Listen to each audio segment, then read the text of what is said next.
Welcome to another episode of Beyond the Button. I'm Justin Tolman with Xtero, and in this episode, we're going to take a look at artifacts related to Google Drive. So let's jump into it.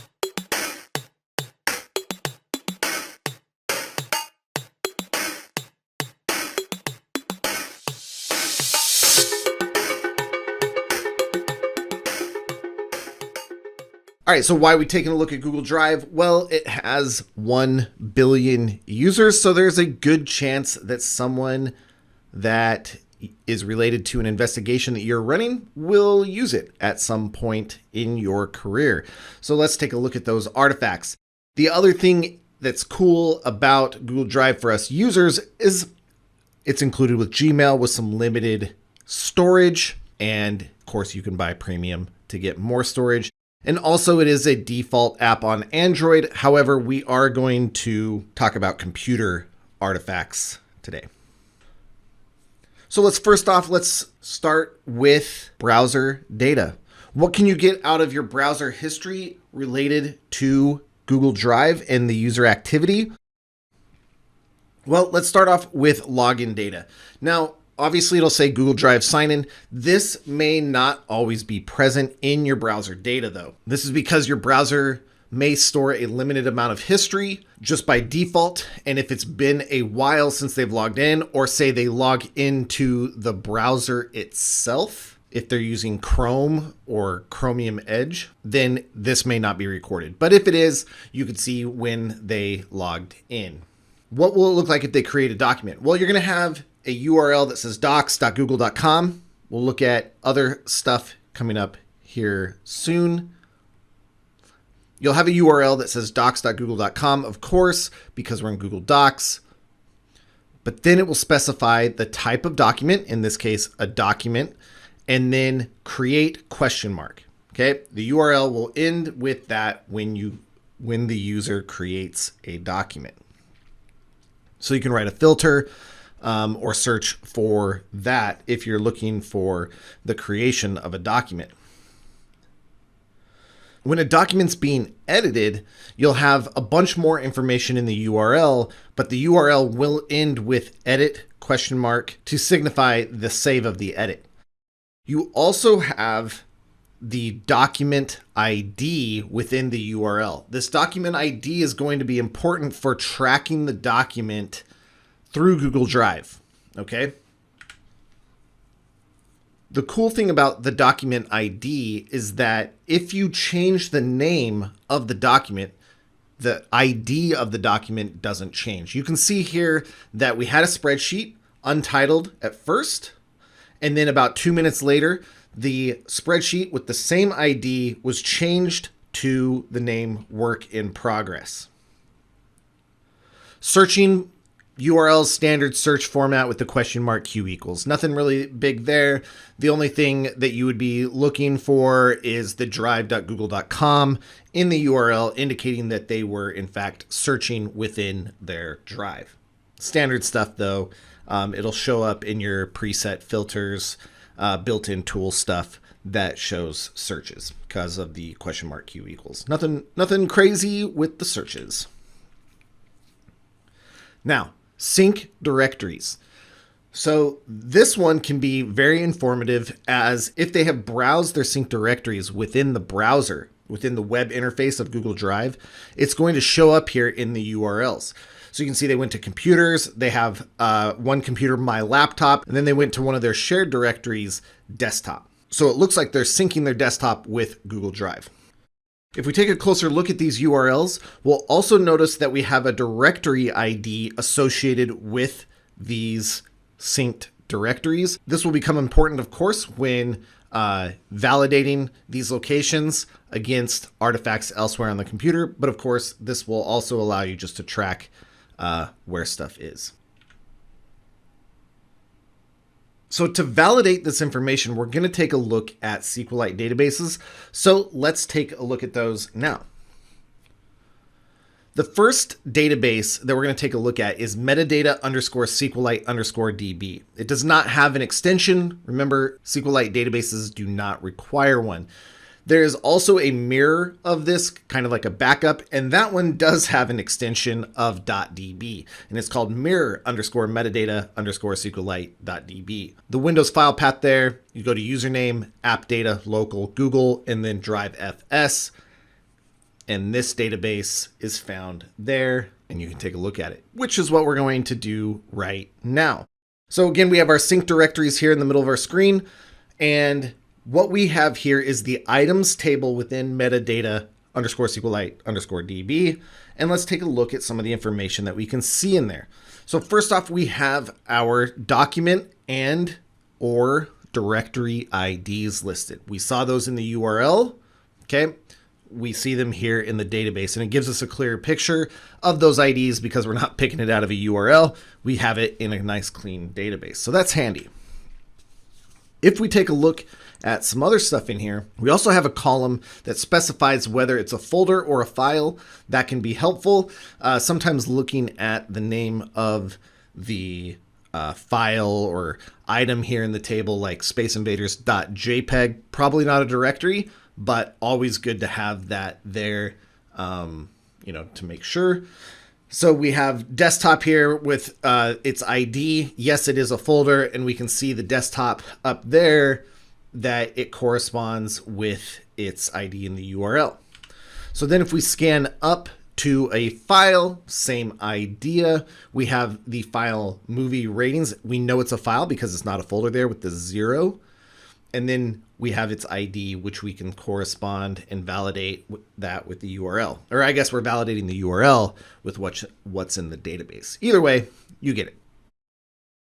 Taking a look at the viewed by me date, we have date time format in there translated. You can see those view dates. So this would be the last time it was viewed by the user within Google Drive. So of course, this can be a good piece of information for obvious reasons. It might be worth comparing what you see in the database with the URL to build a better story. Depending on the browser data and the database itself, which one is syncing when, those types of things, these may not be there. But in this case, you can see that the last view date there is matching up with the movie ratings, and then it was saved a few seconds later, and that edit time was entered into the URL on the auto refresh.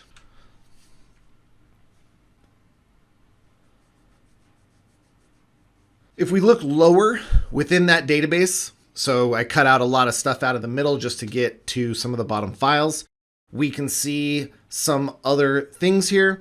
This file here I highlight because there is no browser history associated with this viewed by me date.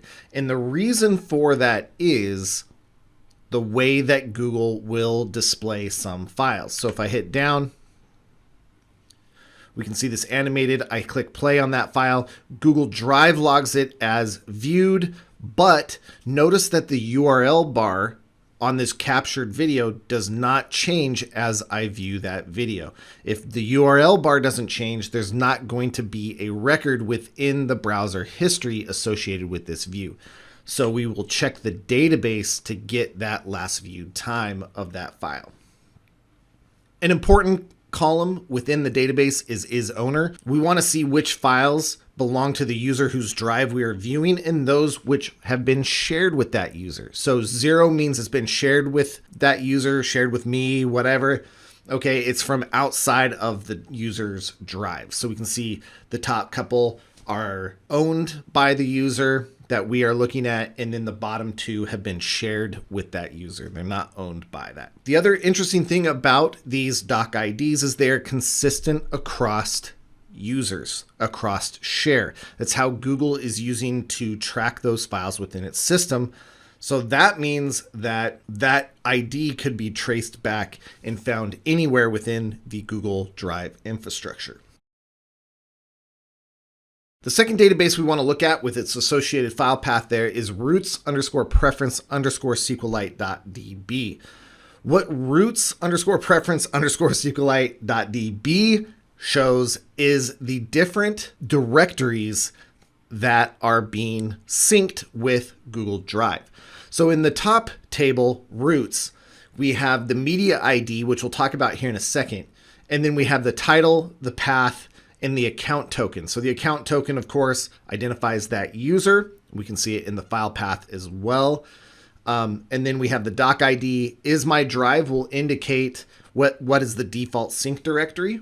So we can see users, username, my drive, and then the other sync directories that are associated. So you could be like, okay, everything in this drive is being synced here. The media table shown here at the bottom is kind of interesting because it's showing media devices that have been mounted on the system, but may not necessarily have been synced with Google Drive. So we have a list of 5 media items here: storage, USB device. We'll talk about that one in a second. Bottom, swivel USB, and Google Drive.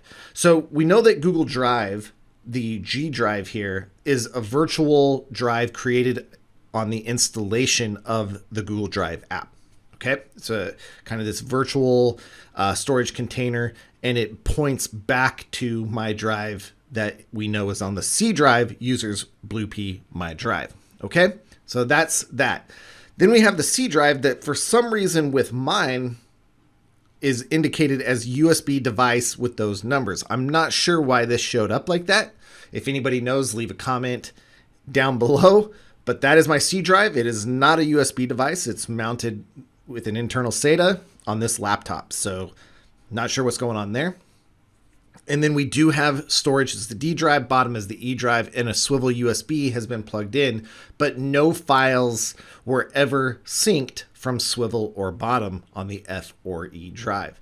So that's kind of interesting there, but you can see the associated media IDs on the left. You can validate those back with the media IDs there in the roots table if you needed more stuff there, but the paths kind of indicate a lot of that information already. The other thing in the media tables, you can see the capacity in bytes. You have to do some math, dividing by 1024 to get down to gigabytes, but you have that information there as well.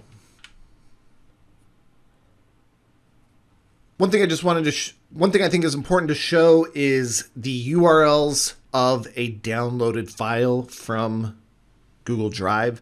So we have the display from FTK here, and it's kind of interesting in the URL. We do have a timestamp. It is rounded to 1 minute. Now, in our case where we're using FTK, a forensic tool, it's going to parse out the start time and end time of our download. But if you were just looking at URLs or you recovered a URL somehow or something like that, you do have the timestamp embedded within the URL there. And then, of course, you have the doc ID in the URL that would allow you to validate that back.